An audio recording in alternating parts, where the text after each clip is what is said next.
The Nurburgring GP Circuit got a new sprint layout in Gran Turismo 7, and it's also being used for the current Daily Race B. So in this video, I'm going to take you on a guided lap of the new layout to help you reduce your lap times.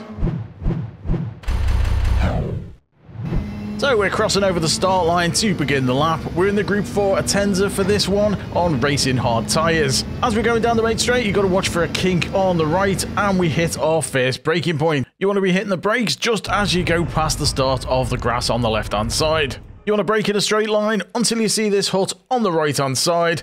As you go past that, start to turn in, still braking, but slowly coming off the brake and feeding onto the power. You want to come right back on yourself so you can be full power as you get round the bend. You then want to turn in just before this path on the right, coast round the bend, slowly feeding the power on, and you want to be full power as this tower approaches the centre of the screen. From there, swing over to the right hand side, and you want to be keeping your eye out for this lamp on the left. That's where you're going to be braking and turning in as you go past that. You want to be hugging this corner as tight as possible, dropping down to first if you need to. Get the left tyres over this curb, and as you hit the end of the curb, swing over to the right. Lift off to help with the rotation, and then you want to boot it as soon as you hit the curb. Don't worry about going wide, as the track limits are really generous here. From there, stay over to the left, and the next marker you're looking out for is this 100-meter board.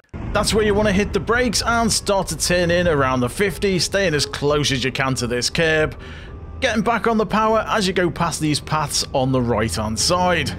As you get around the bend, swing over to the right-hand side, and then you're looking out for this white line. Hit the brakes and turn in after that, drop into second if you need extra rotation so you can clip this curb.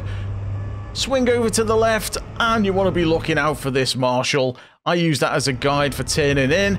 You don't want to turn in too early because you want to get on the power as soon as possible to flatten this curve out, because that is the most important corner on the track due to this long straight. It does bend to the right a bit, but you can take it flat and cut the curb. The next thing you want to be looking for down here is this 100-meter board. That is your braking marker. Brake in a straight line, then turn in just before the curb on the left. You want to get as straight a line through the chicane as possible, smacking that poor pillar, and then heading down to the final corner where you're looking out for this red barrier. You want to hit the brakes after that. I take this corner in a bit of a V shape to maximize my speed onto the final straight.